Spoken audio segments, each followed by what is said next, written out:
gimana kabarnya hari ini? Semoga sehat-sehat aja ya dan baik-baik saja. Jika anak-anak hari ini sehat, jangan lupa untuk tetap bersyukur karena sudah diberi kesehatan dan masih diberi semangat untuk belajar hari ini. Nah anak-anak, sebelum kita belajar, marilah kita berdoa bersama-sama. Ayo kita baca doa sebelum belajar. Bismillahirrohmanirrohim. Robbi zidni ilma warzuqni fahma. Amin. Semoga pembelajaran hari ini diberi kemudahan dan kelancaran ya. Amin. Nah anak-anak, hari ini kita akan belajar tema 2, bermain di lingkungan. Subtema 2, bermain di rumah teman. Pembelajaran 5. Hari ini kita akan belajar apa saja, Bu? Hari ini kita akan belajar yang pertama tentang percakapan. Yang kedua, belajar tentang wujud, bentuk, dan kegunaan suatu benda. Dan yang ketiga nih anak-anak, kita akan belajar mengenai aturan bertamu ke rumah teman atau bermain ke rumah teman. Sebelumnya, apa ya tujuan pembelajaran hari ini? Mari kita simak tujuan pembelajarannya. Pembelajaran yang pertama, siswa dapat menentukan isi teks percakapan. Yang kedua, siswa mampu mengelompokkan kegunaan benda berdasarkan wujudnya di lingkungan dengan tepat. Ketiga, siswa mampu menjelaskan tata tertib atau aturan ketika bermain di rumah teman. Keempat, siswa dapat mengelompokkan sikap mematuhi atau tidak mematuhi aturan. Kelima, dengan melaporkan hasil pengamatan, siswa mampu menemukan tentang kegunaan benda berdasarkan bentuknya di lingkungan rumah. Nah, itu dia anak-anak tujuan pembelajaran pada pagi hari ini. Harapan ibu, anak-anak tetap belajar di rumah dengan semangat, oke? Walaupun di rumah aja harus tetap belajar ya. Boleh bermain, namun harus belajar terlebih dahulu. Bermain juga boleh dan jangan lupa untuk menerapkan protokol kesehatan, yaitu menggunakan masker, kemudian cuci tangan, terus berolahraga dan makan makanan yang bergizi dan sehat agar kita semua tetap diberi kesehatan dan tidak mudah terkena semua penyakit termasuk virus corona agar wabah ini cepat hilang dan kita bisa berjumpa belajar bersama di dalam kelas. Berbicara soal bermain, siapa di sini yang suka bermain ke rumah temannya? Pasti banyak ya yang suka bermain di rumah teman, seperti Benny dan Edo pada percakapan berikut ini. Yuk kita baca bersama. Hari ini adalah hari Sabtu. Edo dan Benny bertemu di depan sekolah. Lalu terjadilah percakapan di antara mereka. Benny, besok kan hari libur. Kamu ada rencana mau pergi kemana? Belum ada rencana. Mungkin aku di rumah saja. Bagaimana kalau besok kamu main ke rumahku, kita bermain tembak-tembakan bersama? Baiklah, jam 9 pagi aku akan ke rumahmu. Oke, sampai ketemu besok, Benny. Kira-kira apa ya isi teks dari percakapan yang dilakukan Edo dan Benny? Ya, benar sekali. Benny akan berkunjung ke rumah Edo untuk bermain tembak-tembakan. Yang kedua, jam berapa Benny pergi ke rumah Edo? Benny akan pergi ke rumah Edo pada pukul 9 pagi. Sampainya Benny ke rumah Edo, dia masuk dengan mengetuk pintu dan mengucapkan salam terlebih dahulu. Setelah masuk anak-anak, Benny melihat banyak benda yang ada di dalam rumah Edo. Seperti contohnya nih di ruang tamu, Benny melihat banyak sekali benda-benda seperti sofa, meja, kemudian juga ada jam dinding, dan lain-lain. Dia juga masuk ke dalam dapur dan kamar mandi di rumah Edo.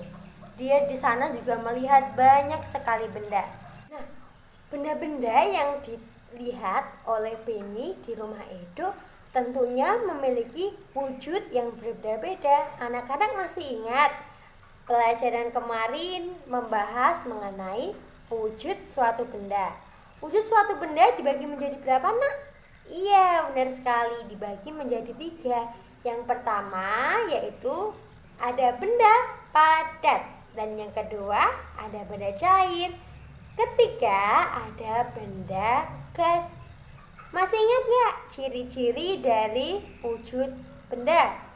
Kalau padat, ciri-cirinya apa ya? Ciri-cirinya padat itu memiliki ukuran yang tetap. Bentuknya tidak berubah-ubah sesuai wadahnya. Contohnya nih, kursi di rumah Edo ketika dimasukin ke ruang tamu, bentuknya kotak, ruang tamunya tetap saja berbentuk kursi seperti semula. Berbeda dengan benda cair anak-anak. Kemarin benda cair cirinya adalah dia berubah-ubah mengikuti tempatnya. Contohnya, air yang dituangkan ke dalam gelas, maka bentuk airnya akan membentuk gelas tersebut. Seperti itu.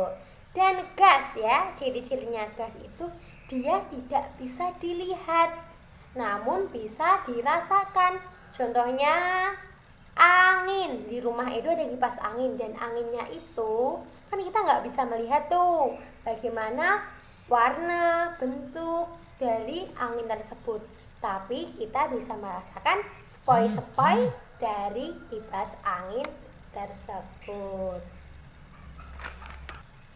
Selain memiliki wujud yang berbeda, benda-benda di rumah Edo dan di sekitar kita nih memiliki kegunaan yang berbeda-beda pula. Setiap benda memiliki kegunaan yang berbeda yang dapat membantu kita dalam melakukan kegiatan. Contohnya nih, saat Benny melihat di ruang tamu ada sofa. Sofa fungsinya untuk apa ya? Iya, fungsinya atau kegunaannya untuk duduk. Kemudian dia juga melihat sapu lidi di halaman rumah Edo. Apa ya kegunaan dari sapu lidi? Ada yang tahu? Benar, sapu lidi digunakan untuk menyapu halaman. Dia juga melihat ini nih, ayo amati gambar di samping. Ada apa ini? Ya, ada piring. Piring untuk apa ya anak-anak? Untuk tempat makan. Sudah tahu ya bahwasanya jika suatu benda itu memiliki wujud yang berbeda-beda dan memiliki kegunaan yang berbeda-beda. Ayo coba amati gambar di samping. Kita bermain tebak-tebakan dengan cara menyebutkan kegunaan dari benda tersebut. Saat Benny masuk ke rumah Edo di dapur, dia melihat, siapa yang tahu benda apa itu? Wujud benda dari tabung gas adalah luarnya benda padat ya untuk tempatnya, dan isinya adalah benda gas. Siapa yang tahu apa kegunaan dari benda ini? Ya, betul sekali. Kegunaannya adalah untuk bahan bakar memasak. Jika kompor gas itu digunakan, dia membutuhkan namanya gas biar bisa menyala. Jika sudah menyala, kita bisa memakainya untuk memasak. Selanjutnya, dia juga melihat Apa ini? Tebak, coba. Benda apakah ini? Ya, benar sekali. Itu adalah minyak goreng. Minyak goreng wujudnya adalah apa, Nak? Cair. Apa ya kegunaan dari minyak goreng? Ya, pintar. Minyak goreng berguna untuk menggoreng. Selanjutnya, Benny meminta izin untuk pergi ke kamar mandi. Dia melihat gambar apa itu, Nak? Ya, itu adalah sampo. Sampo mempunyai wujud benda apa ya? Ya, benar sekali, cair. Apa ya kegunaan dari sampo? Sampo digunakan untuk keramas. Keramas itu dapat membersihkan rambut kita. Benny juga melihat ini. Gambar apa ya ini? Ya, itu adalah handuk. Wujud benda dari handuk adalah benda padat. Nah, apa ya kegunaan dari handuk tersebut? Handuk digunakan untuk mengeringkan badan kita setelah selesai mandi. Benny juga masuk ke dalam kamar Edo. Dia melihat apa ini, Nak? Ya, gambar lemari. Lemari memiliki wujud benda padat. Apa ya kegunaan lemari? Lemari digunakan untuk menyimpan pakaian. Di sana, Benny juga melihat kasur. Kasur berwujud benda padat. Apa ya kegunaan dari kasur? Ya, benar sekali, kasur digunakan untuk tidur. Anak sudah tahu kan, benda-benda di sekitar kita memiliki kegunaan yang berbeda-beda yang tentunya dapat membantu kegiatan kita. Kita juga harus menjaga dan merawat benda-benda yang kita miliki. Kenapa ya kita harus menjaga dan merawat benda-benda tersebut? Jika kita tidak merawatnya dengan baik, maka benda itu akan rusak.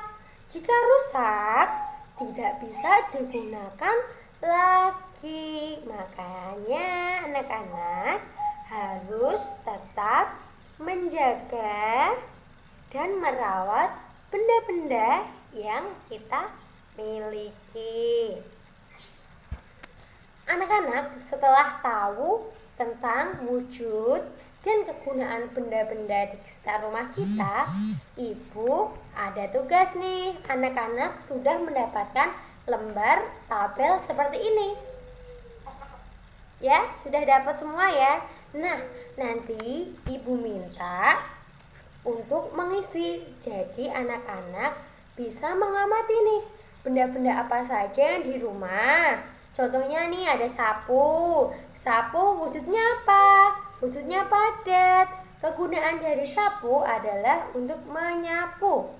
Anak-anak bisa teruskan sampai ke nomor 6.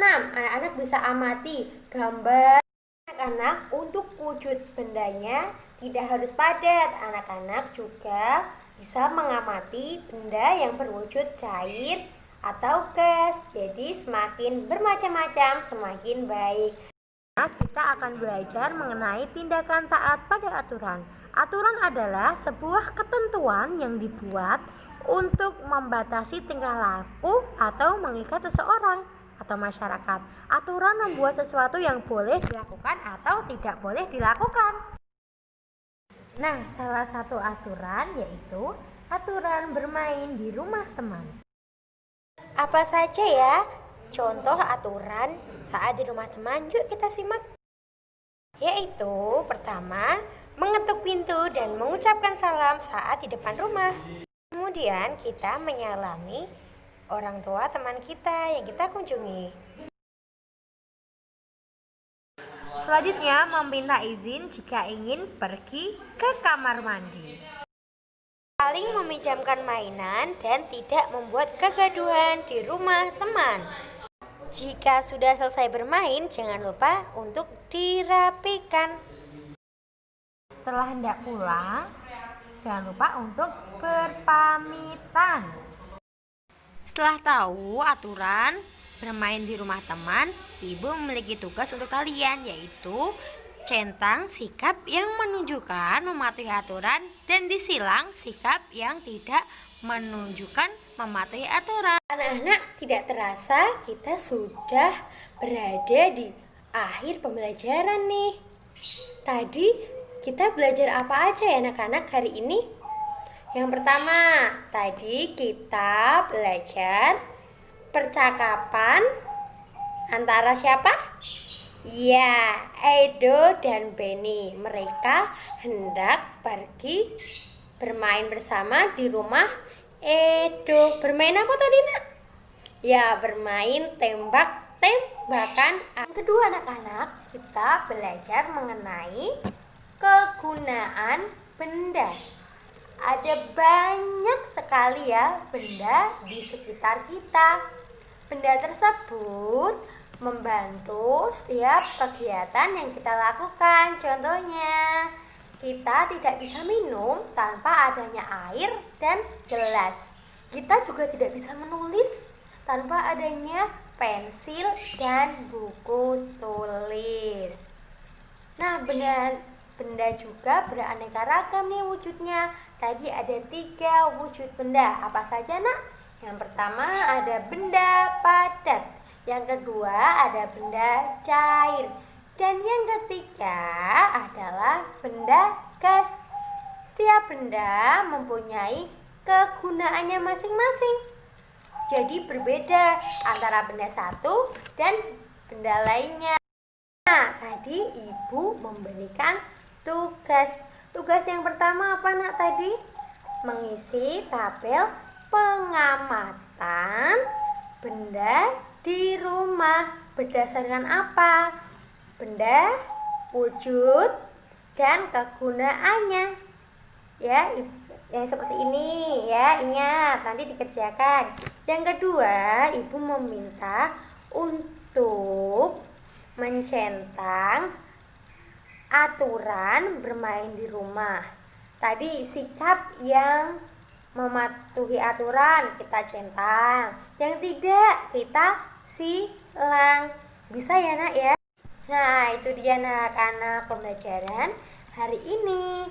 Besok nih anak-anak kita akan belajar mengenai ciri-ciri suatu benda. Kemudian juga akan belajar tentang perkalian dan menyebutkan aturan di rumah. Harus tetap semangat ya. Ingat, harus semangat dan jaga kesehatan. Nah, sebelum kita mengakhiri pembelajaran